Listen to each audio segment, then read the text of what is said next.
साह्रै राम्रो लिरिक्स भनौँ के अरे शब्द अनि सङ्गीत भरिएको गीत गाएर परमेश्वरलाई हामीले आराधना गऱ्यौँ। अब हामी अर्कोमा जानेछौँ। सबैजना खुसी हुनुहुन्छ होइन? हामी एकदमै ताली बजाएर हामीले परमेश्वरको महिमा गर्नेछौँ, गीत गाउनेछौँ। घोक्रे स्वर भए पनि ठाडै स्वर भए पनि है परमेश्वरलाई महिमा गरौँ। आमेन।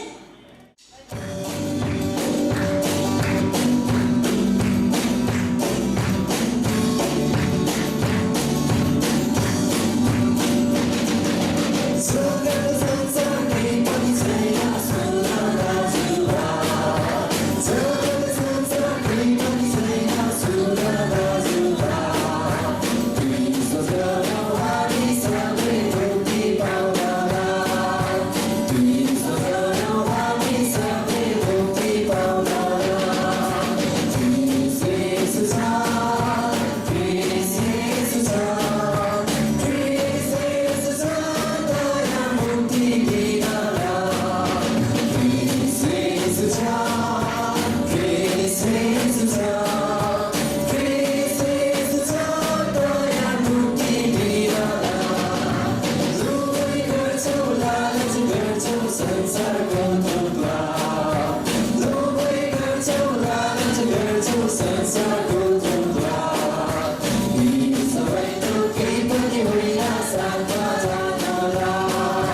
पदसम्म हामी सबैको निम्ति म पाठ गर्नेछु। जब तैँले यस जातिलाई यी सबै कुरा भन्छस् र तिनीहरूले तँलाई सोध्नेछन् किन परमप्रभुले हाम्रो विरुद्धमा यस्तो ठुलो विपत्ति आओस् भन्ने ठहराउनु भएको छ, हामीले के भुल गरेका छौँ, परमप्रभु हाम्रा परमेश्वरको पितामा हामीले कुन चाहिँ पाप गरेका छौँ र तब तैँले तिनीहरूलाई यसो भन्, किनभने तिमीहरूका पिता पुर्खाहरूले मलाई त्यागेर पराई देवताहरूका पछि लागेर तिनीहरूको सेवा गरेर तिनीहरूलाई पुजे। परमप्रभु भन्नुहुन्छ, तिनीहरूले मलाई त्यागेर मेरो व्यवस्था पालन गरेनन्, तर तिमीहरूले त तिमीहरूका पिता पुर्खाहरूले भन्दा पनि बढ्ता दुष्ट काम गरेका छौ। हेर, तिमीहरू हरेक मेरो आज्ञा पालन गर्नुको सट्टामा आफ्नो दुष्ट हृदयको प्रशंसा धन्यवाद हाम्रो हृदयको भेटी उहाँले मन पराउनुहुन्छ। दिन तयार हुनुहुन्छ? आमेन। म विश्वास गर्दछु एक परमेश्वर सर्वशक्तिमान पिता स्वर्ग र पृथ्वी सृष्टि गर्नुहुने माथि अनि उहाँका एक्लै पुत्र हाम्रा प्रभु यीशु ख्रीष्ट माथि, जो पवित्र आत्माको शक्तिद्वारा गर्भधारण हुनुभयो, कन्या मरियमदेखि जन्मनुभयो, जसले पन्तियस पिलातसको अधीनमा दुःख भोग्नुभयो, जो क्रुसमा टाँगिनुभयो, मर्नुभयो अनि गाडिनुभयो, तेस्रो दिनमा मरेकाहरूबाट बिउताउनुभयो, स्वर्गमा चढी जानुभयो अनि सर्वशक्तिमान परमेश्वर पिताको दाहिने हातपट्टि बस्नु भएको छ, जहाँदेखि उहाँ जिउँदा र मरेकाहरूको न्याय गर्नलाई फेरि आउनुहुनेछ।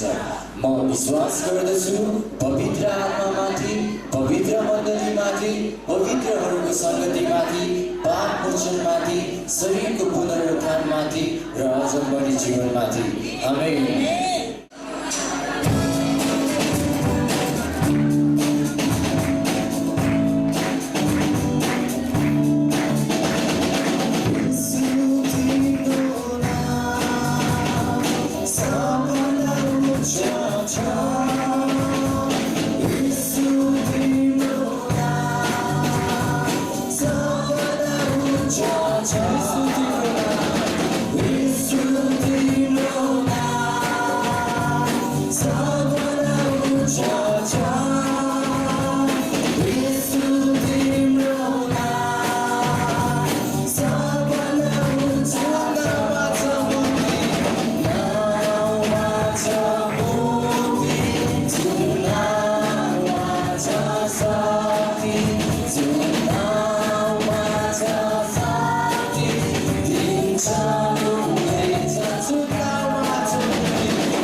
सबैजनालाई जय मसिह।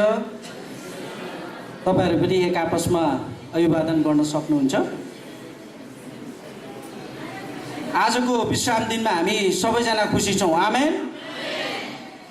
हामी हेर्न सक्छौँ हामी अलि थोरै सङ्ख्यामा छौँ, किन भन्दाखेरि यो समयमा चाहिँ कतिजना हाम्रा दाजुभाइहरू दिदीबहिनीहरू चाहिँ घर पनि जानुभएको छ। अनि हाम्रो धेरै हामी सँगै बस्ने हाम्रो सुन्दर दाइ पनि परिवारसहित उहाँहरू घर जानुभएको छ। त्यही कारणले हामी अलिकति थोरै छौँ। आज हामी जतिजना छौँ, हामी जहाँ गएका छौँ सबै ठाउँबाट चाहिँ हामी परमेश्वरको महिमा हामी गर्ने रहेछौँ। आमेन।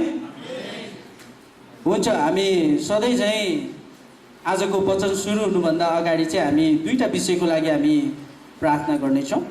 पहिलो चाहिँ हामी जतिजना बिरामी छौँ र हामीलाई आज सन्चो छैन, हामी त्यो विषयको लागि प्रार्थना गर्नेछौँ। त्यसकारण तपाईँहरू कतिजना तपाईँहरूलाई शरीरमा अस्वस्थ हुनुहुन्छ, तपाईँहरूलाई अलिकति सन्चो छैन अनि तपाईँहरू उठ्न सक्नुहुन्छ र सधैँ चाहिँ हामी प्रार्थना गर्नेछौँ तपाईँहरू जतिजनालाई सन्चो छैन उठ्न सक्नुहुन्छ।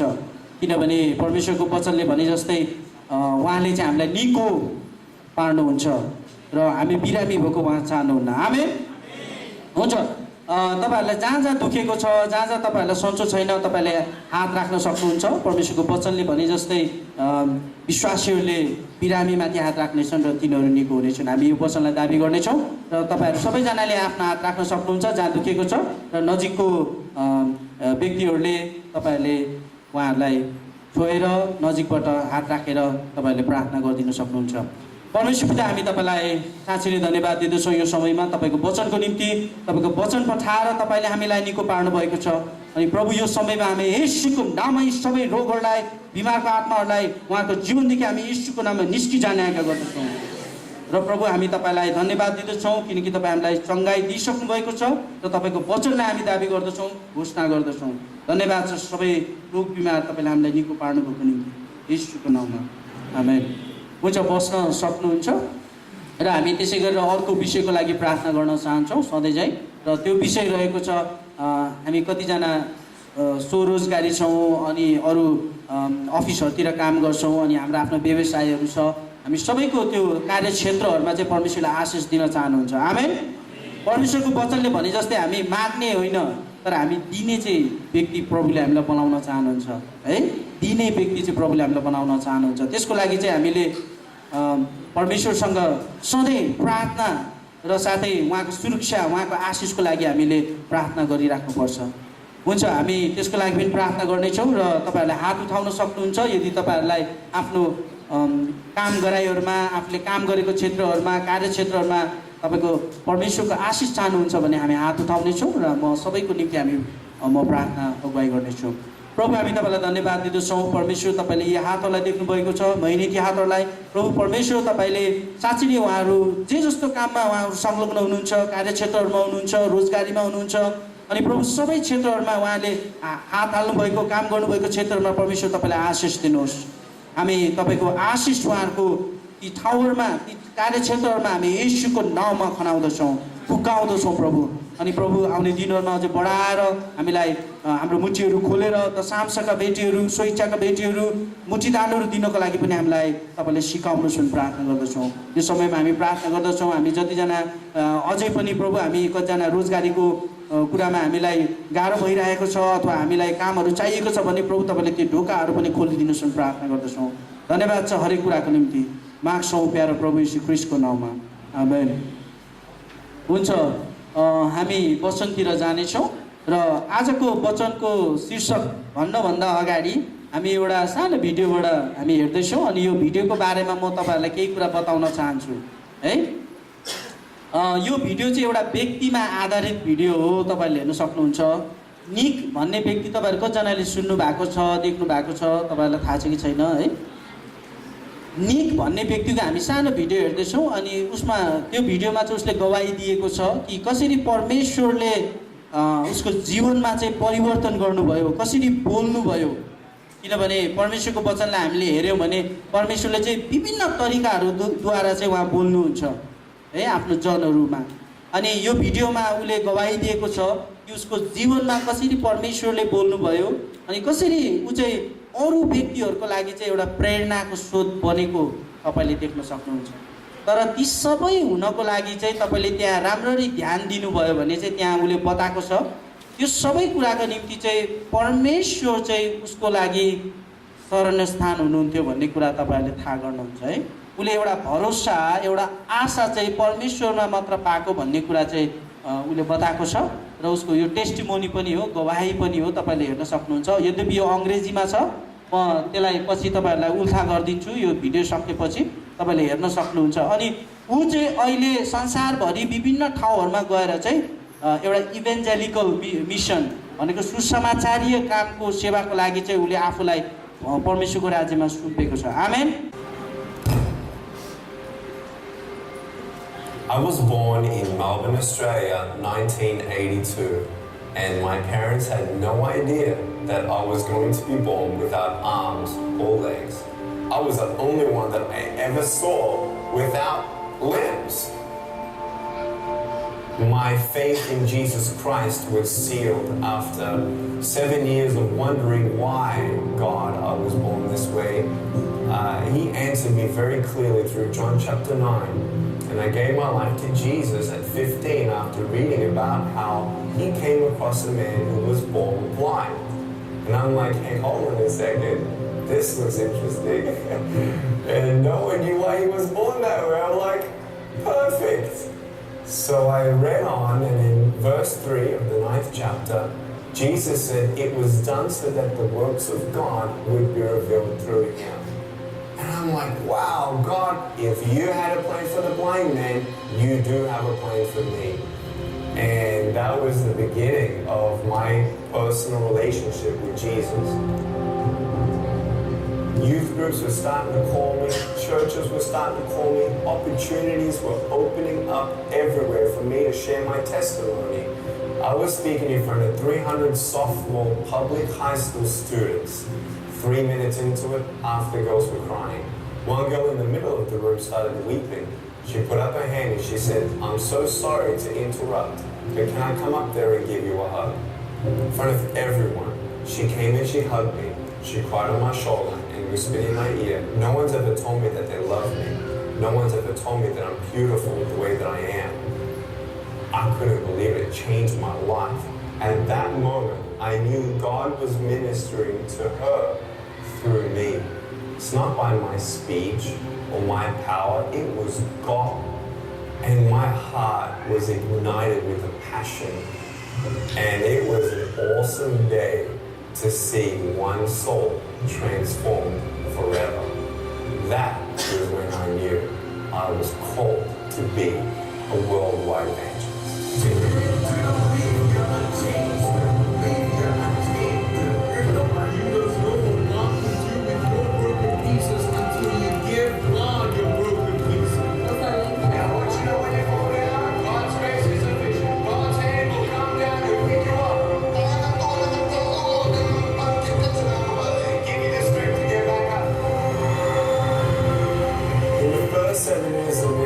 God opened up doors for me to speak 2,000 times across 44 countries on 6 continents, from university campuses, 40,000 students in China, to India, where we're talking to sex slaves, to crowds in the jungle of India, 110,000 people, down to Indonesia and all of Southeast Asia, to speaking at congresses of nations like Colombia and Costa Rica, where you see the leaders of that nation commit that country to the Lord Jesus. To Korea and speaking to the next generation about depression and suicide, and to Eastern Europe, where we did Serbia, Slovenia, and Croatia. And then doors in the Middle East, the message of hope was spread throughout the whole Arab world. That is God.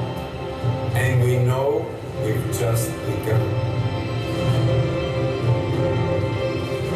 हुन्छ तपाईँले हेर्नुभयो होला है, कतिजनाले बुझ्नुभयो कतिजनाले बुझ्नु भएन। यसलाई म अलिकति बुझाउन कोसिस गर्छु। त्यहाँबाट एकदम राम्रो कुरा भनेको छ है अन्तिमतिर, परमेश्वर सधैँभरि भला हुनुहुन्छ, असल हुनुहुन्छ। आमेन। यो कुरा उसले बताउँछ। अनि यो व्यक्तिलाई तपाईँहरूले कति राम्ररी हेर्नुभयो मलाई थाहा भएन, कतिजनाले बुझ्नुभयो थाहा भएन। तर यो व्यक्तिको नाम चाहिँ निक बुजिची हो है। अस्ट्रेलियाको मेलबर्नमा जन्मेको। तर अचम्मको कुरा के भयो भन्दाखेरि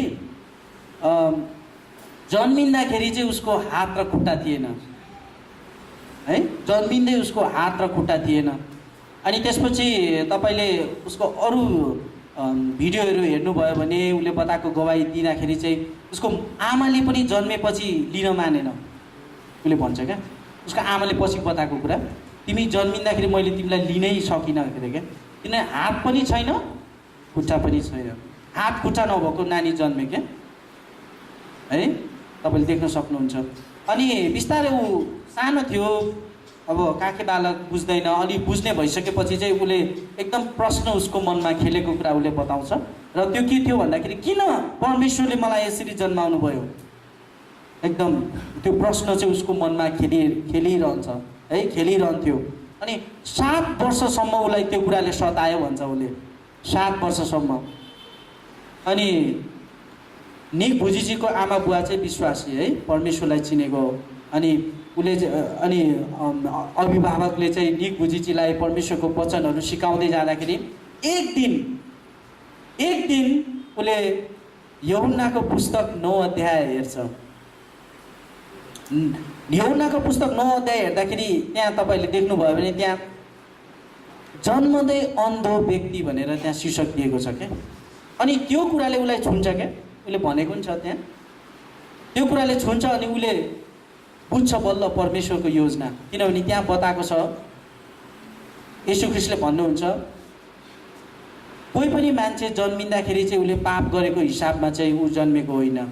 यो व्यक्ति जन्मिँदा अन्धा भएर जन्म, किनभने परमेश्वरले यो व्यक्तिबाट केही काम गर्न चाहनुहुन्थ्यो उसको जीवनबाट। आमेन। निक भुजिचीले यही कुरा उसले परमेश्वरको वचनमा भेटाउँछ। परमेश्वरको महिमाको निम्ति चाहिँ यो सबै भएको हो भन्ने कुरा उसले थाहा गर्छ। अनि त्यस समयदेखि चाहिँ ऊ जुन रूपमा ग्रसित थियो, आफूलाई हिंताबोध उसलाई जहिले पनि लाग्थ्यो, म किन परमेश्वरले मलाई यसरी सृष्टि गर्यो भनेर उसलाई त्यो प्रश्न थियो। अनि त्यो प्रश्नको उत्तर चाहिँ उसले भेटाउँछ है। अनि परमेश्वरमा उसले भरोसा गर्छ। परमेश्वरको आफ्नो शरण स्थान चाहिँ आफूलाई लुकाउने ठाउँ, आफूलाई सेक्युर गर्ने ठाउँ, आफूलाई सुरक्षित राख्ने ठाउँ चाहिँ उसले परमेश्वरमा भेटाउँछ है। अनि त्यहाँबाट चाहिँ उसले बिस्तारै कलेजमा गएर विभिन्न कलेजका के भाइ बहिनीहरूलाई, त्यसपछि गएर स्कुलमा है आफ्नो वरिपरिको छरछिमेकीहरूलाई चाहिँ उसले बिस्तारै परमेश्वरको गवाहीको रूपमा चाहिँ आफ्नो जीवनबाट चाहिँ उसले गवाहीहरू दिन थाल्छ। धेरै मान्छेहरूले परमेश्वरलाई बिस्तारै चिन्छ पनि, विश्वास पनि गर्छ। हुँदा एक दिन के हुन्छ, त्यसरी गएर मान्छेहरूलाई गएर उसले परमेश्वरको वचन सुनाइरहेको बेलामा चाहिँ अनि एकजना छोरी मान्छे चाहिँ उठेर आएर उसलाई अँगालो मारेर उसलाई के पनि भन्छ, उसले त्यो बिर्सेको छैन रहेछ। उसले के भन्छ भन्दाखेरि त्यो छोरी मान्छे उठेर आउँछ अनि उसलाई अँगालो मारेर उसको सुटुक्क उसको कानमा तिमी कति सुन्दर छौ, परमेश्वरले होइन कति राम्ररी बनाउनु भएको छ, कति ह्यान्डसम छौ भन्ने कुरा चाहिँ त्यो छोरी मान्छेले बताउँछ क्या। अनि त्यसबाट त्यो भित्री रूपबाट चाहिँ त्यो परमेश्वर बोल्नु भएको कुरा चाहिँ उसले थाहा गर्छ क्या। अनि त्यहाँबाट झन् ऊ लगनशील भएर परमेश्वरको वचन चाहिँ उसले 6 महाराष्ट्रमा गएर उसले सुनाइसकेको कुरा हामीले त्यहाँ देख्न सक्छौँ। 6 कन्टिनेन्ट भन्छ क्या, महादेशमा गएर उसले सुनाइसक्यो। अनि धेरै मान्छेहरूले 5 लाख जति भन्दा बढी मान्छेहरूले चाहिँ उसको प्रवचन सुनेर चाहिँ प्रभुलाई ग्रहण गरेको, विश्वास गरेको कुराहरू। अनि उसले भन्छ विश्वमा 7 बिलियन जति मान्छेहरू, त्योभन्दा अलि बढी छ अहिले त। अनि त्यति सबै मान्छेहरूलाई चाहिँ परमेश्वरको राज्यमा हामीले ल्याउनुपर्छ। आमेन। अनि त्यो जिम्मा चाहिँ परमेश्वरले हामीलाई दिनुभएको छ र विभिन्न रूपमा चाहिँ परमेश्वरले हामीलाई चलाउनुहुन्छ भन्ने कुरा उसले बताउँछ। यी सबै कुराहरू भन्दै गर्दाखेरि चाहिँ हामीले एउटै कुरा थाहा गर्न सक्छौँ। उसले गवाही दिन खोजेको कुरा चाहिँ जब उसले परमेश्वरलाई आफ्नो शरण स्थान बनाए त्यो समयदेखि चाहिँ उसको जीवन परिवर्तन भएको कुरा हामी देख्न सक्छौँ है। त्यही कारणले आजको हाम्रो शीर्षक वचन जुन हामीले मत्ती 9 अध्याय र 20 अध्यायबाट हामी हेर्न खोज्दैछौँ, 9 अध्यायको 27 देखि 31 पद र 20 अध्यायको 29 देखि 34 पद जुन हामी हेर्न खोज्दैछौँ, त्यो खण्डको शीर्षक चाहिँ परमेश्वर हाम्रो शरणस्थान हुनुहुन्छ भन्ने विषयमा हामी हेर्दैछौँ। God is our hiding place, अङ्ग्रेजीमा God is our hiding place, है। परमेश्वर हाम्रो शरणस्थान हुनुहुन्छ। हामी परमेश्वरको वचनबाट केही पदहरू हेर्नेछौँ जहाँ चाहिँ परमेश्वर हाम्रो शरणस्थान र उहाँ हाम्रो किल्ला हुनुहुन्छ, उहाँ हाम्रो सुरक्षित स्थान हुनुहुन्छ भन्ने कुरा बताएको छ। हामी त्यो खण्ड हेरेर केही कुराहरू गर्नेछौँ। भजन सङ्ग्रह 119 को 114 पदमा हामीले हेऱ्यौँ भने, भजन सङ्ग्रह 119 को 114 पदमा तपाईँहरूले हेर्नुभयो भने त्यहाँ यसरी लेखिएको छ, म पढ्न चाहन्छु, सबैजनाले भेटाउनुहोस्। भजन सङ्ग्रह पुस्तक 119 अध्यायको 114 पद। त्यहाँ परमेश्वर हाम्रो शरणस्थान हुनुहुन्छ भन्ने कुरा उल्लेख गरिएको छ। म पढ्न चाहन्छु, भेटाउनु भयो होला। जतिजनासँग बाइबल छैन नजिकको साथीसँग तपाईँहरूले हेर्न सक्नुहुन्छ, है। अनि तपाईँहरूसँग बाइबल छ भने चाहिँ लिएर आउनुहोस्, किनभने परमेश्वरको वचन हो, यो तपाईँको हतियार हो, है। हामीलाई चाहिँदछ। भजन सङ्ग्रह 119 अध्यायको 114 पद हुन्छ, म पढ्न चाहन्छु। तपाईँ मेरो शरणस्थान र ढाल हुनुहुन्छ, म तपाईँको वचनलाई पर्खन्छु, है। भजन सङ्ग्रह 119 को 114 पद। मेरो विचारमा अलिकति फरक छ होला, किनभने यो अङ्ग्रेजीबाट मैले उल्था गरेको छु। हाम्रो बाइबलमा चाहिँ यसलाई अलिकति फरक किसिमले उल्था गरिएको छ। हुन्छ, कसैले हामीलाई ठुलो स्वरमा पढिदिनुहोस् न, त्यहाँ हाम्रो बाइबलमा चाहिँ कसरी लेखिएको छ।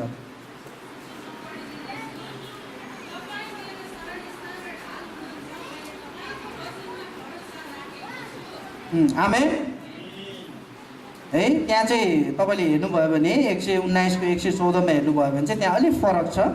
त्यहाँ चाहिँ यसरी लेखिएको छ,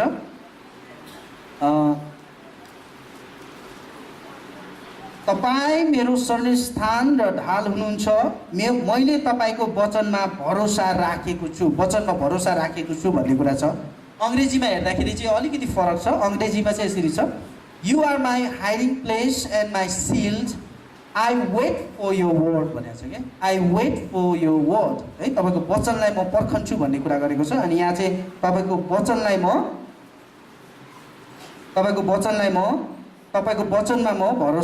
मैले भरोसा राखेको छु, मैले तपाईँको वचनमा भरोसा राखेको छु भन्ने अलिकति फरक छ, है।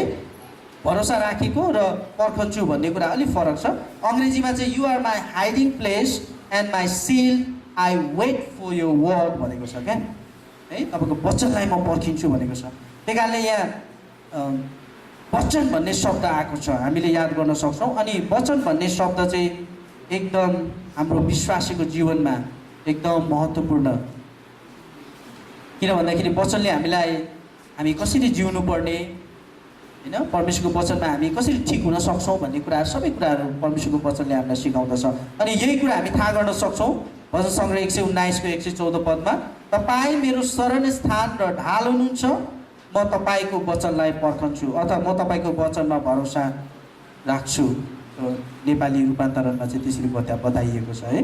त्यही कारणले हाम्रो शरणस्थान चाहिँ परमेश्वर हुनुहुन्छ भन्ने कुरा हामी थाहा गर्न सक्छौँ।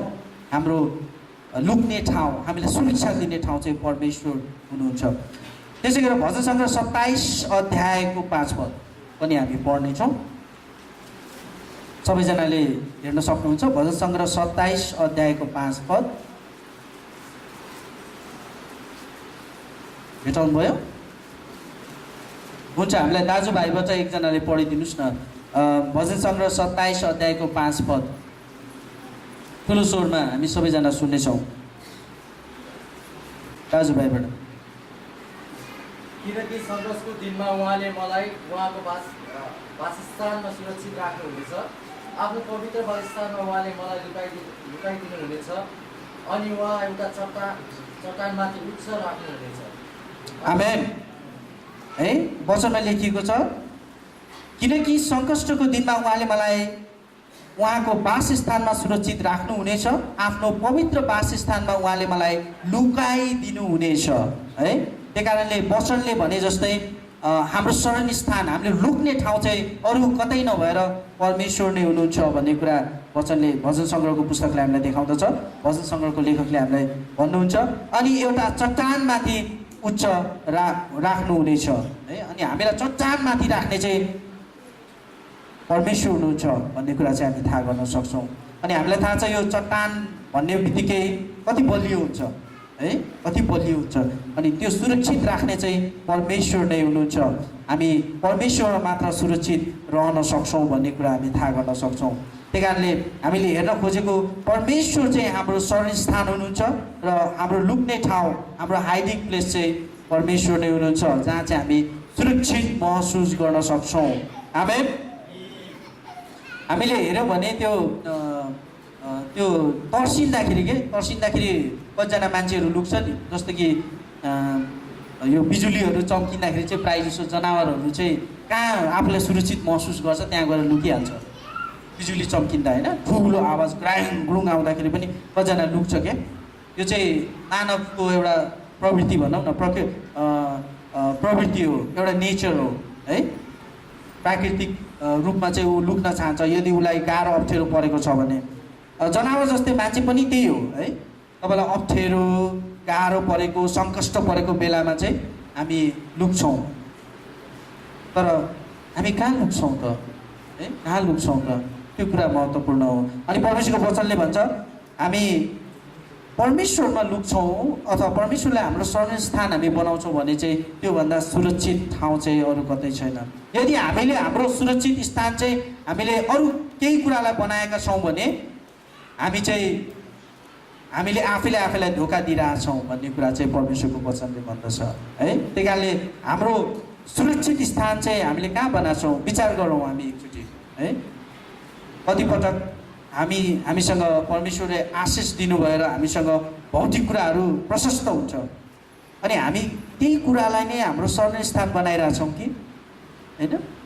अनि कतिपटक चाहिँ हामीले मानिसलाई आफ्नो शरण स्थान बनाइरहेका हुन सक्छौँ है, मानिसमा भरोसा गरिरहेका हुन सक्छौँ।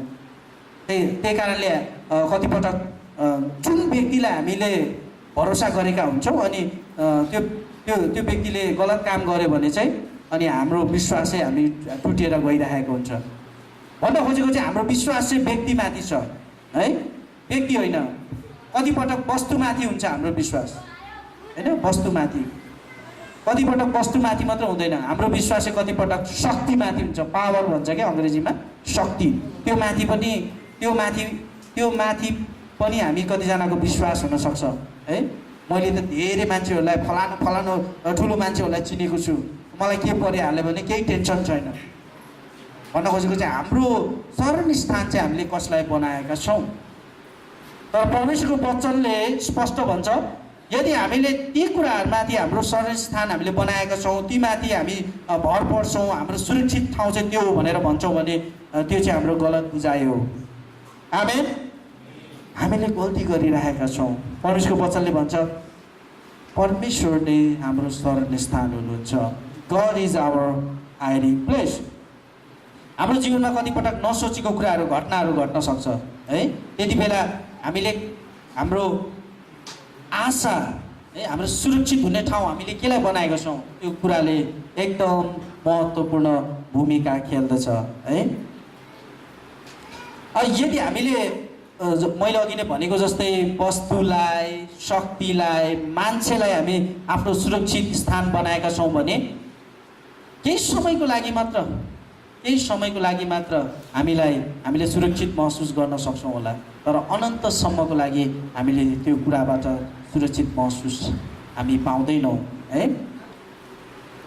त्यही कारणले परमेश्वरको वचनले भजन सङ्ग्रह 32 अध्याय तपाईँले हेर्नुभयो भने चाहिँ त्यहाँ दाउदले भनेको कुरा है, दाउदले बताएको कुरा हामी थाहा गर्न सक्छौँ कि उसले के भन्छ भन्दाखेरि परमेश्वर सुरक्षित स्थान हुनुहुन्छ। त्यो ठाउँमा भरोसा गर्नबाट रोक्ने चाहिँ अरू केही नभएर हाम्रो आफ्नो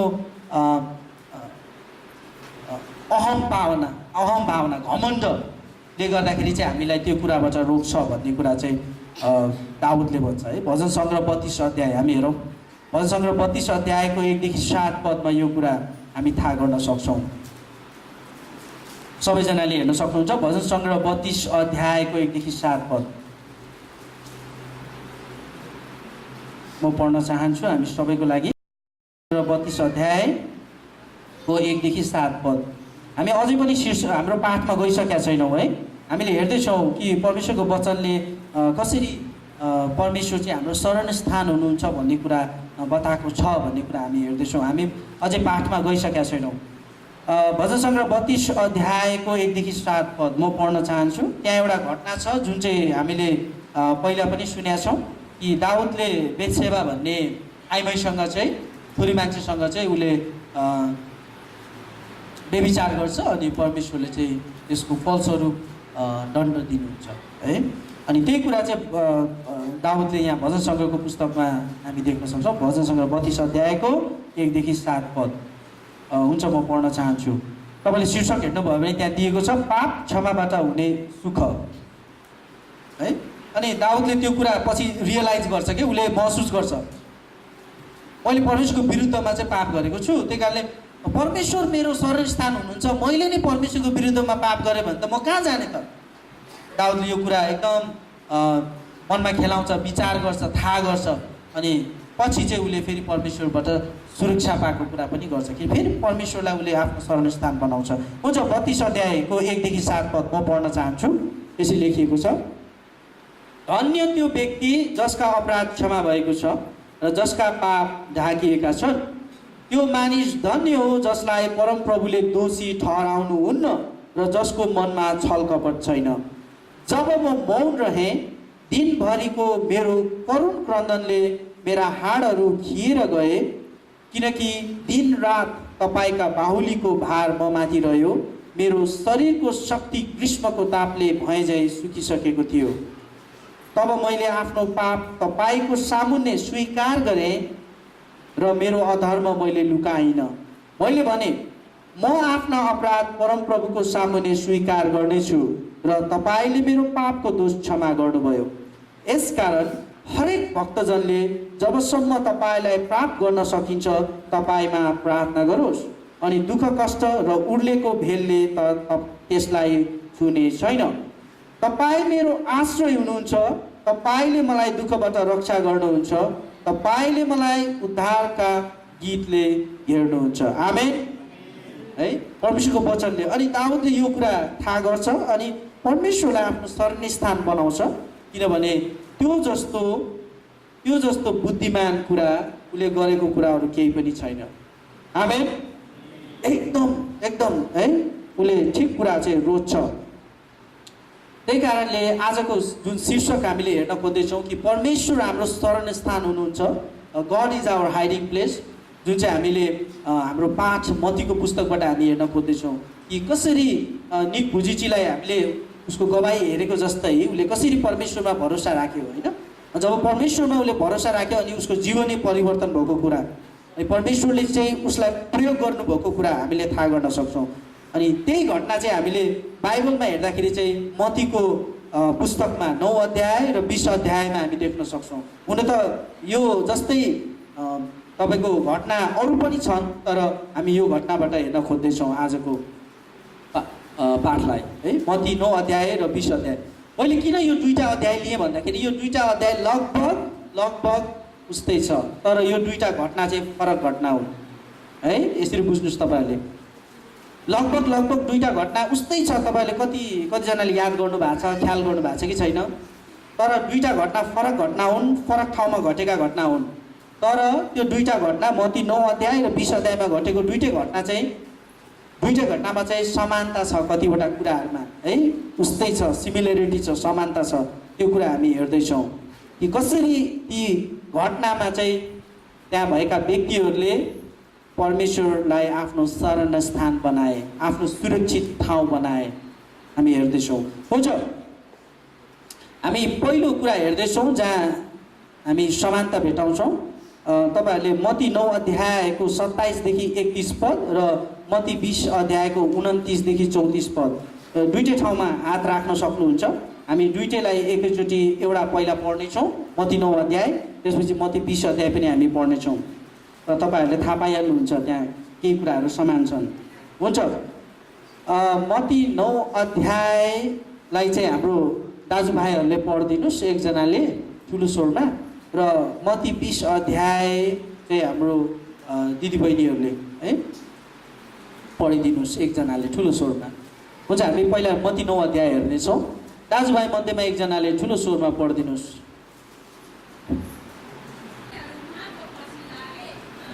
आमेन। हेर्नुहोस् है, दुईवटा घटना तपाईँहरूले देख्नुभयो है, अब थाहा पाउनुभयो होला।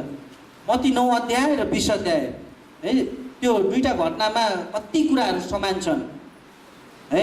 ती समान कुराहरू के थिए त हामी हेर्दैछौँ है। पहिलो कुरा समान के थियो हजुर? अन्धा मानिस त अरू पनि छ त्यहाँ खण्डमा, मत्तीको पुस्तकमा अरू व्यक्तिहरू पनि अन्धा निको भएको कुरा छ, तर समान के छ? यस, दुईटा। हेर्नुहोस् है, 9 अध्यायमा पनि दुईटा मानिस अन्धा भएको कुरा छ, 20 अध्यायमा पनि दुईटा मानिस अन्धा भएको कुरा छ है। बुझ्दै हुनुहुन्छ नि? समान कुरा है, दुवैजना अन्धा छन्, यता पनि 9 अध्यायमा पनि 20 अध्यायमा पनि। अनि अर्को कुरा हामीले त्यहाँ हेऱ्यौँ भने चाहिँ 27 पदमा 9 अध्यायको 27 पदमा र त्यसै गरेर हामीले 20 अध्यायको 29 पदमा हामीले हेऱ्यौँ भने चाहिँ हामीले थाहा पाउन सक्छौँ कि यी दुईजनै अन्धा है, यता र 9 अध्याय र 20 अध्याय दुईटै ठाउँमा भएका दुईजना अन्धाहरूले चाहिँ जुन समय उनीहरूले पाए त्यो समयको चाहिँ उनीहरूले एकदम सदुपयोग गरे। आमेन। हेर्नुहोस् है, किनभने येशू ख्रीष्ट घरिघरि गइराख्नु भएको थिएन क्या, त्यो ठाउँमा उहाँ गइराख्नु भएको थियो। अनि त्यो ठाउँमा पुग्दाखेरि चाहिँ उनीहरूले त्यो जुन येशू हुनुहुन्छ भन्ने कुरा उनीहरूले जब थाहा पाए अनि त्यो कुरालाई चाहिँ उनीहरूले सदुपयोग गरे। त्यही कारणले उपयुक्त समयको सदुपयोग जब हामी गर्छौँ अनि परमेश्वरले त्यसमा काम गर्नुहुन्छ। आमेन है। अनि त्यो दुईजना अन्धाहरूले त्यो समयलाई एकदम सदुपयोग गरे। उनीहरूले कराए, उनीहरूले बोलाए येशूलाई है। उनीहरूले सुनिरहेका थिए कि येशू भन्ने व्यक्तिले चाहिँ धेरैलाई निको पारेको छ है। लङ्गडाहरूले चाहिँ देखिरहेका छन्, हिँड्न सकिरहेका छन्, अन्धाहरूले देखिरहेका छन्, गुङ्गाहरू बोलिरहेका छन्, मरेको मान्छे जिउजेको छ, जीवित भएको छ, जीवन पाएको छ, यो कुरा चाहिँ उनीहरूले सुनेका थिए। अनि त्यो सुनेको कुरा चाहिँ उनीहरूले जब येशू यहाँ आउनुहुन्छ अनि म चाहिँ उहाँलाई बोलाउँछु भनेर उनीहरूलाई पक्कै पनि त्यो कुरा चाहिँ एउटा निर्णय लिइसकेका थिए क्या। अनि जब येशू आउनुभयो त्यो कुरा उनीहरूले ठ्याक्क येशूलाई बोलाइहाले है। त्यही घटना हामी देख्न सक्छौँ। येशू जाँदै हुनुहुन्थ्यो, दुईटै घटनामा येशू जाँदै हुनुहुन्थ्यो, बाटोमा हिँड्दै हुनुहुन्थ्यो। यहाँ दुईजना अन्धा कहाँ छन् भनेर खोज्नु भएन उहाँले, उहाँ त्यो ठाउँबाट जाँदै हुनुहुन्थ्यो क्या। अनि ती दुईजना अन्धाले ल येशू भन्ने व्यक्ति त अब यहाँबाट जाँदै हुनुहुन्छ, अब चाहिँ निको हुनको लागि मैले उहाँलाई बोलाउनै पर्छ भनेर दुवै खण्डमा चाहिँ बोलाएको कुरा हामी देख्न सक्छौँ है। त्यही कारण उपयुक्त समयलाई सदुपयोग गरेको हामी देख्न सक्छौँ। दोस्रो कोरिन्थी 6 अध्यायको 2 पदले पनि हामीलाई त्यही भन्छ, तपाईँले टिप्न सक्नुहुन्छ। दोस्रो कोरिन्थी 6 अध्यायको 2 पदले त्यही भन्छ, किनभने उहाँ भन्नुहुन्छ ग्रहण योग्य समयमा मैले तिम्रो पुकारा सुने र मुक्तिको दिनमा मैले तिमीलाई सहायता गरेँ। हेर ग्रहण योग्य समय अहिले हो, मुक्तिको दिन अहिले हो। आमेन। परमेश्वरको वचनले भन्छ क्या, असल कुराको लागि हामी समय पर्खिनु हुँदैन, असल कुराको लागि चाहिँ समय अहिले नै हो। तपाईँले निर्णय लिइहाल्नुपर्छ है। त्यही कारणले विचार गरौँ, हाम्रो परिवारमा पनि हाम्रो छर छिमेकमा पनि कतिजनाले प्रभुलाई चिनेका छैनन् होला। के हामीले उनीहरूको निम्ति प्रार्थना गरिरहेका छौँ? उनीहरूको मुक्तिको लागि हामीले के प्रार्थना गर्छौँ कि गर्दैनौँ? हाम्रो लागि चुनौतीको कुरा, किनभने असल कुराको लागि चाहिँ समय अहिले हो भन्छ बाइबलले है। कि हामीले हाम्रो जीवनबाट हामीले उनीहरूलाई येशू ख्रीष्ट चिनाइरहेका छौँ कि हाम्रो व्यवहारबाट हाम्रो बोलीबाट हामीले उनीहरूलाई येशू ख्रीष्ट देखाइरहेका छौँ? येशू ख्रीष्ट उचालिनु भएको छ? परमेश्वरको वचनले हामीलाई चुनौती दिन्छ है। किनभने परमेश्वरको वचनले भन्छ हेर ग्रहण योग्य समय अहिले हो, मुक्तिको दिन अहिले हो है। अनि त्यो जिम्मा चाहिँ परमेश्वरले हामीलाई दिनुभएको छ। 2 कोरिन्थी 6:2 समय अहिले नै हो। अनि त्यो कुरा चाहिँ त्यो 2 अन्धाले पनि याद गरेका थिए कि अहिले हो। अब अहिले मैले यसुलाई बोलाइनँ भने हैन, यसु प्रभुलाई बोलाइनँ भने अब मैले अर्को मौका पाउँदिनँ। अनि बोलाइहाले 2टै खण्डमा यसु प्रभुलाई चिच्याएर बोलाएको हामी थाहा गर्न सक्छौँ। भजन सङ्ग्रह 90 अध्यायको 12 पनि यो कुरा हामी देख्न सक्छौँ। हाम्रो आयु ठिकसँग गर्न हामीलाई सिकाउनुहोस् र हामी बुद्धिको हृदय प्राप्त गर्न सकौँ है। फेरि पढ्न चाहन्छु। हाम्रो आयु ठिकसँग गर्न हामीलाई सिकाउनुहोस् र हामी बुद्धिको हृदय प्राप्त गर्न सकौँ है। यो खण्ड भन्दै गर्दाखेरि मलाई जहिले पनि याद आउँछ, हाम्रो चाहिँ प्रायः छलफल भइरहेको हुन्छ क्या, बाइबलबाट विभिन्न पदहरूको खण्डहरूको हामी छलफल गरिरहेको हुन्छौँ अफिसमा। अनि मलाई याद आउँछ हाम्रो जीवन चाहिँ कस्तो हुनुपर्छ भन्दाखेरि चाहिँ अहिले नै हैन, एकछिनपछि नै प्रभु आइहाल्नुहुन्छ भन्ने किसिमले चाहिँ हामीले हाम्रो जीवन जिउनुपर्छ। आमेन। यो भनेको चाहिँ हाम्रो आयु हामीलाई ठिकसँग गर्न सिकाउनुहोस् प्रभु भन्न खोजेको हो। जुन हामीले भजन सङ्ग्रहको अहिले खण्डमा हेऱ्यौँ नि, त्यो भन्न खोजेको के। एफएसी 5:15-17 हामीले हेऱ्यौँ भने त्यही कुरा हामी त्यहाँ देख्न सक्छौँ। एफएसी 5:15-17 पनि यही कुरा छ। यसैले कसरी हिँड्छौँ ध्यानसँग हेर, निर्बुद्धि मानिस जस्तो होइन तर बुद्धिमान जस्तो है। समयको पुरा सदुपयोग गर किनकि दिन खराब छ। यसै कारण मूर्ख नहौ तर प्रभुको इच्छा के छ सो बुझ। आमेन। परमेश्वरको वचनले त्यही भन्छ है। जुन चाहिँ त्यो 2 जना अन्धाहरूले उनीहरूले बुझे कि प्रभुलाई मैले बोलाएँ भने प्रभुले अवश्य म निको हुनेछु, अवश्य प्रभुले मलाई निको पार्नुहुन्छ। आमेन। बोलाए, प्रभुलाई बोलाए अनि प्रभुले सुन्नु पनि भयो, हामी देख्न सकौँ। उपदेशक 3 अध्यायको 1-8 हामीले हेऱ्यौँ भने त्यहाँ समयको कुरा बताएको छ है। समयको बारेमा बताएको छ। त्यो तपाईँहरूले हेर्न सक्नुहुन्छ आफ्नो व्यक्तिगत बाइबल स्टडीमा। उपदेशक 3 अध्यायको 1-8 अनि त्यहाँ पनि समयको कुरा गरिएको छ कि समय अहिले नै हो है। र तपाईँलाई दिएको समयको उपयोग हामीले गरेनौँ भने हामीलाई अर्को मौका छैन। प्रिय मित्रहरू, परमेश्वरको वचनले त्यही भन्छ। अनि जुन चाहिँ त्यो 2 जना अन्धाहरूले पनि थाहा गरेका थिए अनि प्रभुलाई उनीहरूले पुकार गरे। हुन्छ, हामी अर्को खण्ड हेर्दैछौँ। दोस्रो बुँदा हो। पहिलो बुँदा चाहिँ समयको सदुपयोग भन्ने हामीले हेऱ्यौँ र दोस्रो बुँदा हामी हेर्दैछौँ त्यही खण्डबाट र त्यो रहेको छ उनीहरूले 2 जनाले त्यहाँ घोषणा गरेको कुरा देख्न सक्नुहुन्छ। आमेन। के कुरा घोषणा गरेछ? दाउदको पुत्र। हेर्नुहोस् है, राम्ररी हेर्नुहोस्। त्यहाँ 2टै खण्डमा 2टै अन्धाहरूले दाउदको पुत्र भनेर त्यहाँ घोषणा गरेको छ है। बुझ्दै हुनुहुन्छ नि? म पढ्न चाहन्छु। 9 पद तपाईँले हेर्नुभयो भने त्यहाँ छ, हे दाउदको पुत्र हामी माथि दया गर्नुहोस्। अनि अर्को खण्डमा 20 अध्यायमा पनि तपाईँले हेर्नुभयो भने त्यहाँ दिएको छ, उनीहरूले चिच्याए, हे प्रभु दाउदका पुत्र हामी माथि दया गर्नुहोस्। हेर्नुहोस् त, 2टै खण्डमा है दाउदको पुत्र भनेर घोषणा गरेको हामी देख्न सक्छौँ है। अनि उनीहरूलाई थाहा थियो जब म प्रभुको शरण स्थानमा जान्छु, प्रभुको शरणमा जान्छु, येशूको शरणमा जान्छु अनि मलाई यो शारीरिक रूपमा जुन मैले कष्ट पाएको छु, मैले जुन आँखा देख्दिनँ त्यो आँखा चाहिँ मेरो निको हुन्छ भन्ने कुरा उनीहरूले विश्वास गरे। त्यही कारणले उनीहरूले घोषणा पनि गरे है, दाउदको पुत्र भनेर उनीहरूले घोषणा गरेको कुरा हामी देख्न सक्छौँ। दोस्रो समुएल 7 अध्यायको 12-17 हामी एकचोटि हेरौँ। दोस्रो समुएल 7 अध्यायको 12-17 त्यहाँ पनि घोषणा गरेको कुरालाई हामी देख्न सक्छौँ। हेर्दाखेरि दोस्रो समुएल लेख्न सक्नुहुन्छ। दोस्रो समुएल 7 अध्यायको 12-17 म पढ्न चाहन्छु सबैजनाको लागि। जतिजनासँग बाइबल छ तपाईँहरूले हेर्न सक्नुहुन्छ, आफ्नो नजिकको साथी मित्रहरूलाई पनि देखाउन सक्नुहुन्छ। हुन्छ, म पढ्न चाहन्छु दोस्रो समुएल है, पाउनुभयो होला। दोस्रो समुएल 7 अध्याय। हुन्छ, यसरी लेखिएको छ, जब तेरो दिन पुरा हुनेछ र त आफ्ना पितृहरूसँग विश्राम गर्नेछस्, तब म तेरै सन्तान मध्येबाट तेरै शरीरबाट एकजना तेरो उत्तराधिकारी हुनलाई उठाउनेछु र त्यसको राज्य स्थिर गराउनेछु।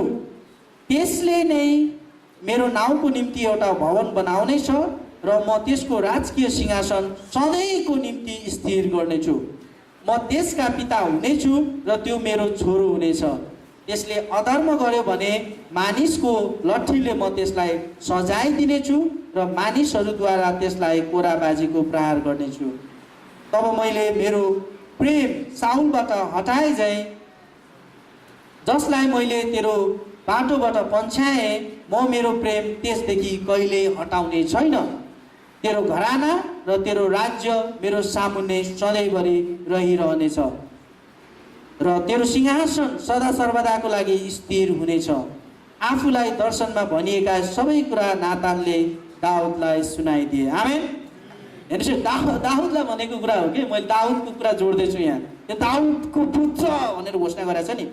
अनि तपाईँले हेर्नुभयो भने मत्ती 1 अध्यायमा येशू ख्रिस्ट कहाँबाट जन्मिनु भयो? यीशु ख्रिस्टको वंशावली के थियो? दाउदको वंशबाट उहाँ आउनुभयो क्या। अनि यो कुरा चाहिँ तपाईँले भजन सङ्ग्रहको पुस्तक माफ गर्नुहोस्, दोस्रो सामुएलमा जुन हामीले हेऱ्यौँ, त्यो कुरा चाहिँ परमेश्वरले प्रतिज्ञा गरिसक्नु भएको थियो क्या। येशू ख्रिस्ट दाउदको घरानाबाट जन्मिनु हुनेछ भन्ने कुरा त्यति बेला घोषणा गरिसक्नु भएको थियो। अनि त्यो कुरा चाहिँ त्यहाँ घोषणा गरिएको कुरा हामी देख्न सक्छौँ है। दुईजना अन्धाहरूले त्यही कुरा घोषणा गरेको छ, दाउदको पुत्र। आमेन। हेर्नुहोस् है, यो कुरा मैले जोड्न खोज्दैछु क्या। येशू ख्रिस्ट त्यहीँबाट आउनुभयो है, दाउदको वंशबाट उहाँ आउनुभयो क्या। अनि उद्धार मुक्ति चाहिँ परमेश्वरले दाउदको वंशबाट चाहिँ ल्याउनु भयो है। दाउदको वंशलाई चाहिँ उहाँले प्रयोग गर्नुभयो। अनि यही कुरा चाहिँ उनीहरूले घोषणा गरेको कुरा हामी थाहा गर्न सक्छौँ। आज दुःख लाग्दो कुरा हाम्रो माझमा भएका धेरै व्यक्तिहरूलाई यो कुरा उनीहरूले थाहा गरेका छैनन्। उनीहरूलाई थाहा छैन कि संसारको ज्योति, संसारको एकमात्र सृष्टिकर्ता, संसारको एकमात्र मुक्तिदाता चाहिँ येशू ख्रिस्ट हुनुहुन्छ भन्ने कुरा कतिजनाले थाहा गर्न सकेका छैनन्। अनि यो थाहा दिने कुरा चाहिँ आज हाम्रो जिम्मेवारी हो। आमेन। दुईजना त्यहाँ अन्धाहरूले जसरी घोषणा गरे, अनि हामीले पनि आजको समयमा त्यसरी घोषणा गर्नुपर्छ। परमेश्वरको वचनले हामीलाई त्यो कुरा देखाउँदछ है। तेस्रो बुँदा हामी हेर्दैछौँ, अनि त्यो बुँदा छ उनीहरूले आफैलाई नम्र बनाएको कुरा है। दया गर्नुहोस् भन्ने शब्द प्रयोग गरेको हामी देख्न सक्छौँ। एउटा समर्पणता है, आफूलाई समर्पण गरेको कुरा हामी त्यहाँ देख्न सक्छौँ। दुईटै खण्डमा छ है, फेरि दुईटै खण्डमा तपाईँले हेर्नुभयो भने है, आफूलाई समर्पण गरेको, दया गर्नुहोस् भनेर व्यक्त गरेको, आफूलाई नम्र बनाएको कुरा हामी देख्न सक्छौँ। हुन्छ, म पढ्न चाहन्छु। तपाईँले 9 अध्याय हेर्नुभयो भने चाहिँ त्यहाँ लेखिएको छ, हामी माथि दया गर्नुहोस्, हे दाउदका पुत्र हामी माथि दया गर्नुहोस्। अनि त्यति मात्र होइन, 9 अध्यायमा तपाईँले हेर्नुभयो भने उनीहरू यीशुको पछि पछि लाग्छन्। अनि यीशु जब घरमा पस्नुहुन्छ, अनि त्यही भित्र पसेर यीशुलाई फेरि भेट्छ क्या है। हामी माथि दया गर्नुहोस् प्रभु, 9 अध्यायमा चाहिँ हामी त्यो देख्न सक्छौँ। अनि तपाईँले हेर्नुभयो भने 20 अध्यायमा पनि त्यही कुरा हामी देख्न सक्छौँ। उनीहरूले भन्दै थिए, हे प्रभु दाउदका पुत्र हामी माथि दया गर्नुहोस्। तर भिडहरूले है चुप किन गराइरहेको, काम छैन, त्यहाँ चुप गराइरहेको थियो क्या। फेरि पनि उनीहरू अझै घोषणा गर्दै थिए, हे दाउदका पुत्र हामी माथि दया गर्नुहोस्। उनीहरूले रोकेनन् त्यो भन्नको लागि, दया, परमेश्वरसँग दया मागिराखे है। अनि जब त्यो कुरा येशूले सुन्नुभयो, भिड थियो है, भिड हुँदा पनि उहाँले सुन्नुभयो। अनि 32 पदमा तपाईँले हेर्नुभयो भने येशू त्यहाँ अडिनु भएको कुरा र बोलाउनु भएको कुरा हामी देख्न सक्छौँ है। त्यही कारणले यो परमेश्वरको वचनले हेर्नुहोस् है, कसरी त्यहाँ तपाईँले हेर्नुभयो भने त्यसलाई अलिकति केलाउनु भयो भने त्यो कुरा छ क्या। पहिलो कुरा समयको सदुपयोग गरे। दोस्रो खण्ड भनेको चाहिँ, दोस्रो बुँदा भनेको चाहिँ घोषणा गर्ने कुराहरू उनीहरूले गरे। तेस्रो कुरा चाहिँ आफैलाई समर्पण गरेको कुरा हामी देख्न सक्छौँ। जबसम्म यो यथार्थ है, एकदम सत्य कुरा हो यो। के हो भन्दाखेरि जबसम्म हामी परमेश्वरको सहायता चाहँदैनौँ, परमेश्वरले सहायता गर्नुहुन्न। एउटा इङ्ग्लिस भर्जन छ नि, God help those who help themselves. भन्नु खोजेको तपाईँले आफैले आफैलाई सहायता गर्नुहुन्छ भने बल्ल परमेश्वरले सहायता गर्नुहुन्छ। आमेन। तपाईँ परमेश्वरको नजिकै जान चाहनुहुन्न भने परमेश्वर तपाईँको नजिक आउनुहुन्न। जब तपाईँ परमेश्वरको नजिक जानुहुन्छ, परमेश्वरलाई बोलाउनुहुन्छ अनि परमेश्वर तपाईँको नजिक आउनुहुन्छ। आमेन। सत्य कुरा हो है। अनि यहाँ हामीले यो खण्डमा पनि त्यही देख्न सक्छौँ, आफूलाई नम्र बनाएको है, परमेश्वरको सहायता खोजेको कुरा हामी थाहा गर्न सक्छौँ। भजन सङ्ग्रह 34 अध्यायको 17 देखि 19 पदमा तपाईँले हेर्नुभयो भने त्यही कुरा उल्लेख गरिएको छ। भजन सङ्ग्रह 34 अध्यायको 17 देखि 19 पद म पढ्न चाहन्छु। जब धार्मिक जनहरूले पुकारा गर्छन् तब परमप्रभुले सुन्नुहुन्छ र तिनीहरूका सबै सङ्कष्टबाट तिनीहरूलाई उद्धार दिनुहुन्छ। आमेन। चूर्ण हृदय भएकाहरू सबैका नजिक परमप्रभु हुनुहुन्छ र निराश भएकाहरूलाई उहाँले बचाउनुहुन्छ। धार्मिक मानिसहरूलाई धेरै विपत्ति आइलाग्छन् तर परमप्रभुले त्यसलाई ती सबैबाट उद्धार दिनुहुन्छ। आमेन। हेर्नुहोस् है, उद्धार दिनुहुन्छ तर कस्तो व्यक्तिलाई? धार्मिक मानिसलाई है। यो कुरा हामी थाहा गर्न सक्छौँ। त्यही कारणले यहाँ पनि दुईटा अन्धाहरूलाई चाहिँ उनीहरूले जब परमेश्वरसँग सहायता मागे, दया गर्नुहोस् प्रभु भनेर भने, अनि परमेश्वरलाई थाहा थियो उनीहरूलाई चाहिँ परमेश्वरको आवश्यकता छ, चङ्गाई चाहिएको छ होइन, उनीहरूको आँखा निको हुनुपर्ने छ। येशू ख्रीष्टलाई थाहा थियो अनि येशू ख्रीष्ट अडिनु भयो है। त्यसपछि उहाँले त्यो पुकारा सुनेर परमेश्वरले आश्चर्य काम गर्नुभयो। यो चाहिँ आश्चर्य काम हो। आमेन। आँखा नदेख्ने मान्छेले आँखा देख्यो, द्याट्स यो त्यो भनेको चाहिँ अचम्म लाग्दो कि आश्चर्य काम हो, जुन चाहिँ मान्छेको हातमा यो कुराहरू सम्भव छैन। आश्चर्य काम येशूले गर्नुभयो है। चौथो बुँदा हामी हेर्दैछौँ यही खण्डबाट, र त्यो चाहिँ के हो भन्दाखेरि परमेश्वरलाई खोज्ने काम उनीहरूले गरे, उहाँको पछि लागे के। त्यो दुवै खण्डमा चाहिँ दुईटै अन्धाहरूले चाहिँ परमेश्वरको खोजी गरेको, परमेश्वरको पछि लागेको कुरा हामी देख्न सक्छौँ है। मैले अघि नै भनिसकेँ 20 अध्यायमा चाहिँ मानिसहरूले चुप भन्दा पनि उनीहरू अझै परमेश्वरलाई पुकारा गर्न थाले, परमेश्वरलाई खोजे, उनीहरूले खोज्ने काम गरे। 9 अध्यायमा पनि तपाईँले हेर्नुभयो भने उनीहरू चाहिँ खोज्दै खोज्दै खोज्दै है, खोज्दै खोज्दै खोज्दै अनि कराउँदै येशूको पछि लागेको कुरा हामी देख्न सक्छौँ। 27 पदमै छ, उनीहरू कराउँदै उहाँको पछि पछि लागे अनि घरसम्म पुग्दाखेरि पनि उनीहरू घरमै आइपुगेको हामी देख्न सक्छौँ। ला प्रभु त अब हामीलाई सुन्दै नसुनिकन जानुभयो, अब हामी त माग्न बस्ने भनेर बसेनन् क्या, पछि लागे उनीहरू होइन, हामी जसरी भयो नि प्रभुलाई भेट्ने भनेर उनीहरू पछि लागे। अनि जब भेटे अनि प्रभुले उनीहरूलाई निको पार्नुभयो। मत्तीको पुस्तकमा हामीले हेऱ्यौँ भने मत्ती 7 अध्यायको 7 पदमा त्यही कुरा छ क्या। तपाईँले हेर्नुभयो भने माग्नेलाई मात्र परमेश्वरले के गर्नुहुन्छ? दिनुहुन्छ। नमाग्नेलाई दिनुहुन्छ? दिनु न। मत्ती 7 माग त तिमीलाई दिइनेछ, खोज त तिमीहरूले भेटाउनेछ। हेर्नुहोस् है, जब माग्नुहुन्छ अनि प्रभुले दिनुहुन्छ, जब खोज्नुहुन्छ अनि भेटाउनुहुन्छ। यो चाहिँ बाइबलको सत्यता हो है। त्यही कारणले यो खण्डले हामीलाई चुनौती दिन्छ। जसरी अन्धाहरूले येशू ख्रीष्टलाई है खोजे, पछि लागे, जस्तो सुकै व्यवधान है सङ्कष्ट भयो त आँखा नभएको मान्छे हिँड्न कति गाह्रो हुन्छ, हेर्नुहोस् त भिडमा छन्, कति गाह्रो होला। तर उनीहरूले त्यसलाई छोडेनन् के, लागेपछि अनि हामीले देख्न सक्छौँ परमेश्वरले चाहिँ येशू ख्रीष्टले चाहिँ उनीहरूलाई निको पारेको कुरा है। तर त्योभन्दा अगाडि अझै अर्को एउटा कुरा पनि छ है, एकदम इन्ट्रेस्टिङ कुरा छ। त्यो भनेको चाहिँ के हो भन्दाखेरि 5औँ बुँदा तपाईँ लेख्नुहोस्। त्यो भनेको चाहिँ प्रभुले प्रश्न सोध्नुहुन्छ है। परमेश्वरले प्रभु येशू ख्रीष्टले चाहिँ प्रश्न सोध्नुहुन्छ। तपाईँले हेर्नुभयो भने त्यहाँ 9 अध्यायमा चाहिँ तपाईँले हेर्नुभयो भने त्यहाँ प्रश्न सोधिएको छ। प्रभु येशूले भन्नुहुन्छ, येशूले तिनीहरूलाई भन्नुभयो, म यो गर्न सक्छु भने के तिमीहरू विश्वास गर्दछौ? हेर्नुहोस् है, प्रश्न गर्नुहुन्छ क्या। ल ल आए तिमीहरू, ल निको भइहाल। प्रभुले त्यति सजिलो पनि गर्नु, प्रश्न सोध्नुभयो प्रभुले। याद गर्नुहोस्, प्रभुले प्रश्न सोध्नु, के म गर्न सक्छु, तिमीलाई विश्वास छ? 9 अध्यायमा चाहिँ अनि उनीहरूले भन्छ, ज्यू प्रभु। 20 अध्यायमा तपाईँले हेर्नुभयो भने चाहिँ त्यहाँ प्रश्न गरेको छ। तपाईँले हेर्नुहोस् है, त्यहाँ चाहिँ यसरी लेखिएको छ, तब येशू अडिनु भयो र तिनीहरूलाई बोलाएर भन्नुभयो, बोलाउनु भयो, तिमीहरू के चाहन्छौ, म तिमीहरूका निम्ति के गरिदिउँ? हेर्नुहोस् त, प्रश्न गर्नुभयो क्या दुइटैमा।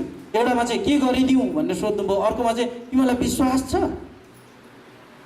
अनि दुईटै खण्डमा चाहिँ हामीले हेऱ्यौँ भने चाहिँ त्यहाँ दुईटै अन्धाहरूले के भनेको छ, ज्यू प्रभु एउटा 20 अध्यायमा चाहिँ हामीलाई ज्योति चाहिएको छ भन्छ, अर्को खण्डमा चाहिँ तपाईँले हामीलाई निको पार्न सक्नुहुन्छ प्रभु, हामी विश्वास गर्छौँ। आमेन।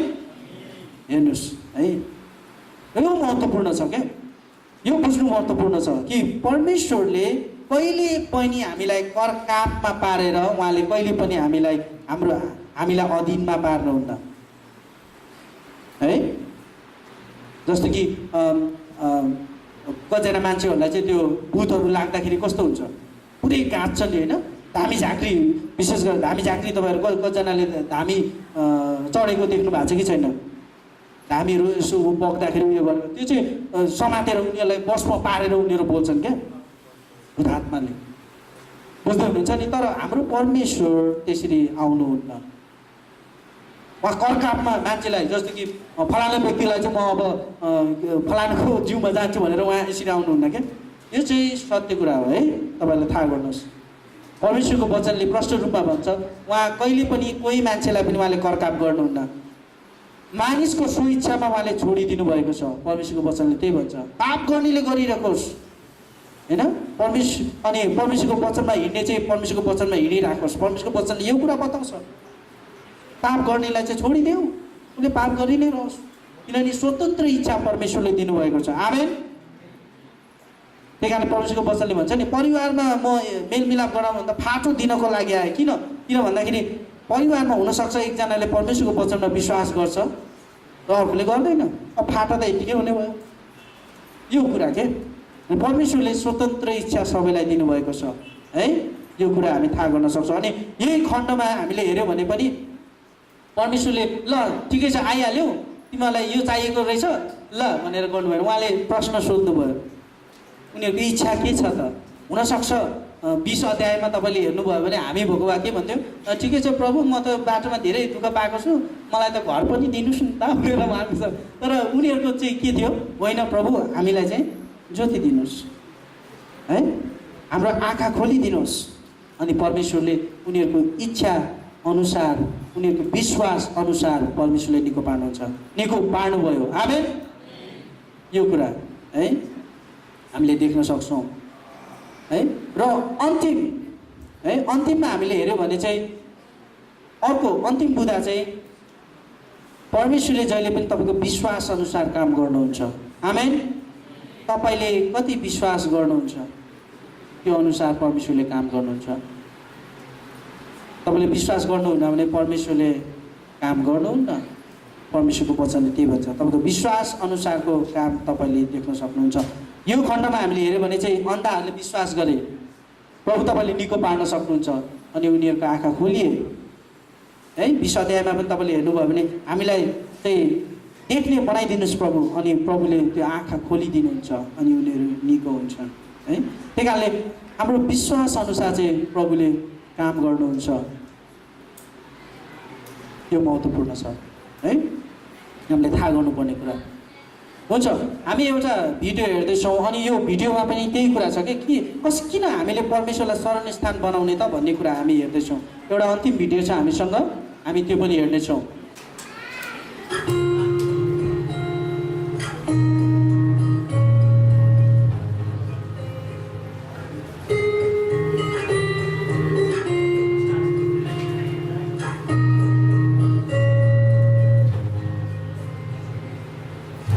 Your face is beautiful, and your eyes are like the stars.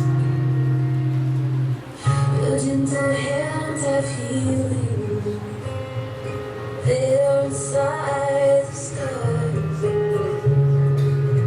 Your loving arms, they draw me near, and your smile, it brings me peace. Draw me close. Draw me closer, Lord, to thee. Captivate us, Lord Jesus. Set our eyes on you. Never stay with your presence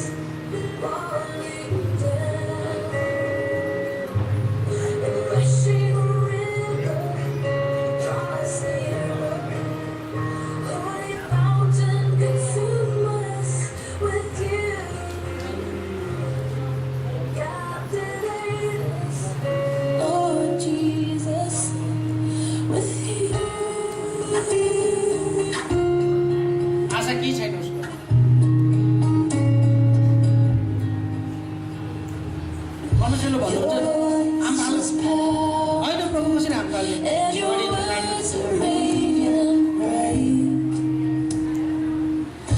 In your breath and shadow, I will come close and abide. एकछिनको लागि You सोच्नै सक्दैनौँ। love and life divine, and your fellowship is free. Draw me closer, oh my Lord. Draw me closer, Lord, to thee.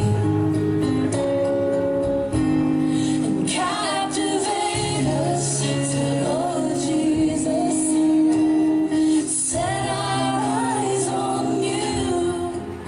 Devastate us with your presence, falling down. And rushing river, draw us nearer. Holy fountain, consume us with you. Captivate us, Lord Jesus, with you. And let everything be lost in the shadows of the light of faith. And let every chain be broken from me as I'm bound in your grace. For your yoke is easy, your burden is light. You're full of wisdom, power, and might, and every eye will see you. And captivate us, oh Jesus. पुरुषहरूले चाहिँ पुरुषको सानो हुन्छ पछाडि लतिरहेका Devastate us with your presence, falling down. And rushing river, draw us nearer. Holy fountain, consume us with you. And captivate us, Lord Jesus, with you. Captivate us, Lord Jesus, with you.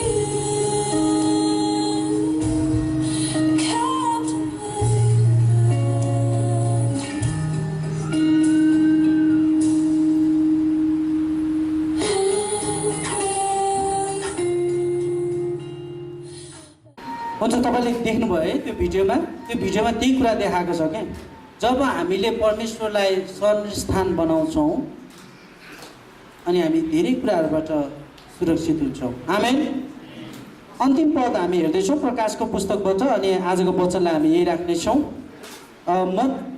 प्रकाशको पुस्तक 3 अध्याय को 17 देखि 20 पद हामी हेर्दैछौँ प्रकाशको पुस्तक 3 अध्यायको 17 पददेखि 20 पद हुन्छ म पढ्न चाहन्छु पाउनुभयो होला तपाईँले सुन्न सक्नुहुन्छ म धनी छु र मसित धन सम्पत्ति छ र मलाई केही कुराको खाँचो छैन भनी तिमी भन्दछौ तर तिमीलाई थाहा छैन कि तिमी दुखी दयनीय दरिद्र अन्धा र नाङ्गा छौ यसकारण धनी हुनलाई आगोले खारेको सुन र आफ्नो नग्नताको शर्म ढाक्नलाई सेतो वस्त्र र तिमीले देख्न सक भनी तिम्रो आँखामा लाउनलाई मलम यी सबै मबाट किन्ने म तिमीलाई सल्लाह दिन्छु जतिलाई म माया गर्छु म तिनीहरूलाई हप्काउँछु र ताडना दिन्छु यसकारण उत्साहित हौ पश्चाताप गर हेर म ढोकामा उभिएर ढकढकाउँछु कसैले मेरो स्वर सुनेर ढोका खोलिदियो भने म त्यसका भित्र बस्नेछु र त्यससँग भोजन खानेछु र त्यसले मसँग खानेछ आमेन परमेश्वरको वचनले भने जस्तै आज हामीले कसलाई शरण स्थान बनाएका छौँ है हामीलाई धेरै वचनले चुनौती दिन्छ हामीलाई धेरै प्रश्न गर्छ हामीले परमेश्वरलाई आफ्नो शरण स्थान बनाएका छौँ कि अरू नै थोकलाई हामीले परमेश्वरको ठाउँमा राखेर आफ्नो शरण स्थान बनाएका छौँ परमेश्वरलाई धेरै धन्यवाद होस् परमेश्वरले हामी सबैजनालाई वचनबाट आशिष दिनुभएको होस् हुन्छ, हामी अन्तिम प्रार्थनाको लागि हाम्रो गुरु आमालाई बोलाउनेछौँ। हामी ताली बजाउनेछौँ र उहाँले हामीलाई प्रार्थना अगुवाई गरिदिनुहुनेछ। अनुसार होइन, कति मिठो वचन र कति हाम्रो जीवनमा हामीले गरिराखेका कुराहरूको पनि आज प्रत्यक्ष प्रकट हुँदैछ होइन, भएको छ। अनि मैले भन्दै थिएँ प्रार्थना सुरुमै, हामीलाई काट्नुहोस्, छाट्नुहोस्, कुट्नुहोस्, पिट्नुहोस्, अनि अन्तिममा काटी छाटी कुटी पिटी बनाइन्छ नि भाँडा होइन। एउटा असल कारिगर हाम्रो परमेश्वर हुनुहुन्छ। आज हामीले उहाँलाई शरणस्थान बनायौँ भने हामीले के पाउँदो रहेछौँ? सबै कुरामा हामी सफल हुन सक्ने रहेछौँ। कुनै कुराको पनि चिन्ता फिक्री नहुने रहेछ।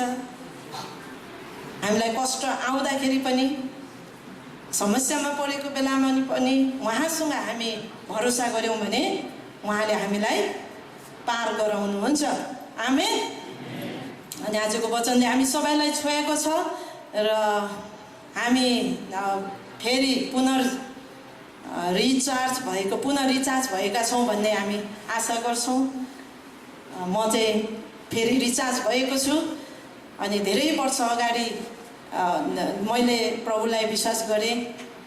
अनि त्यसपछिदेखि चाहिँ मैले आफ्नो जीवनमा एउटा अर्थ पाएको। मेरो जीवनमा नि त्यस्तै प्रश्नहरू हुन्थ्यो, हामी मरेपछि कहाँ के गर्छौँ होला, के हुन्छ होला, यो आत्मा कहाँ जान्छ होला, कस्तो हुँदो होला, एकदमै त्यस्तो कुराहरू चाहिँ। अनि त्यो प्रश्नको उत्तर परमेश्वरमा हामी जब प्रभुलाई विश्वास गरेँ त्यसपछि उहाँले त्यो उत्तरहरू दिनुभयो। अनि तिर्खा लाग्थ्यो, आत्मिक तिर्खा, परमेश्वर कस्तो होला, कस्तो हुनुहुन्छ होला त, यो सृष्टि बनाउने, मलाई बनाउने कस्तो हुनुहुन्छ होला भन्ने कुराको तिर्खा पनि, त्यो एउटा तृष्णा पनि परमेश्वरले तृप्त गर्नुभयो कि आज व्यक्तिगत रूपमा येशू ख्रीष्टलाई भेटाएपछि परमेश्वर को हुनुहुँदो रहेछ, कस्तो हुनुहुँदो रहेछ भन्ने कुरा चाहिँ मैले बुझेको छु। र मलाई डर लाग्छ, यी वचनहरू एकदमै डरलाग्दो न्यायको वचनहरू छन्। मैले के प्रभुलाई विश्वास गरेदेखि यता मैले जे गरेँ जस्तो गरेँ अब यात्रामा, जीवनको यात्रामा मेरो अन्तिम गन्तव्य भनेको चाहिँ स्वर्ग। अनि मैले अन्तिममा चाहिँ मैले फिनिसिङ चाहिँ राम्रो गरिनँ भने के हुनेछ? त्यसैले हामी सबैजना विश्वासी हौँ, चर्च आउँछौँ, विभिन्न कुराहरू गर्छौँ होइन, विश्वासका कुराहरू गर्छौँ, जिउँछौँ पनि, तर अन्तिम समयसम्म नै हाम्रो विश्वास चाहिँ के गर्नुपर्छ? तगडा हुनुपर्छ, जोसिलो हुनुपर्छ। आमेन। खोइ त आमेन भन्नुभयो। जोसिलो हुनुपर्छ, जोसिलो, निरुत्साहित नहौ भनेर भन्नुभएको छ वचनमा हामीलाई। अनि त्यसकारण आजको वचनको निम्ति हामी आउनुहोस्, हामी धन्यवाद दिनेछौँ। मुख खोलेर सानो धन्यवाद दिनेछौँ परमेश्वरलाई। परमेश्वर पिता, हामी तपाईँलाई धन्यवाद चढाउँदछौँ।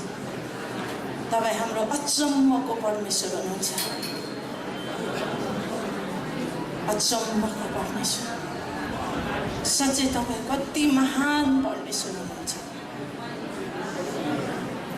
हामीलाई प्रभु बनाउनु भयो, आफ्नै हातले बनाउनु भयो, हाम्रो जीवनको मूल्य दिनुभयो। शैतानले हामीलाई कतिचोटि बहकायो, कतिचोटि हामीलाई प्रयोग गर्न खोज्यो, तापनि परमेश्वर तपाईँले हामीलाई आफ्नो महिमाको निम्ति चलाउनु चाहनुभयो। परीक्षाहरूबाट तपाईँले उम्कने बाटोहरू दिनुहोस् र यात्रा गर्नेहरूलाई तपाईँले सुरक्षा दिनुहोस्। धन्यवाद छ प्रभु।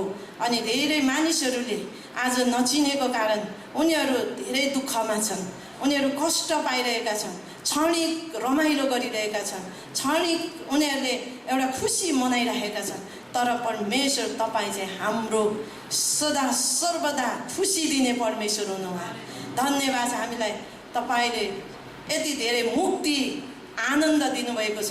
अनि सबै कुराबाट हामीलाई संसारको प्रभु त्यो झमेलाबाट तपाईँले हामीलाई छुटकारा दिनुभयो। हामी तपाईँलाई धेरै धन्यवाद दिन्छौँ। धन्यवाद छ प्रभु। परमेश्वर पिताको प्रेम, प्रभु येशू ख्रीष्टको अनुग्रह र पवित्र आत्माको सङ्गति आजदेखि उसो हामीसँग सधैँभरि रहिरहन्। येशूको नाउँमा आमेन। जय मसीह सबैजनालाई।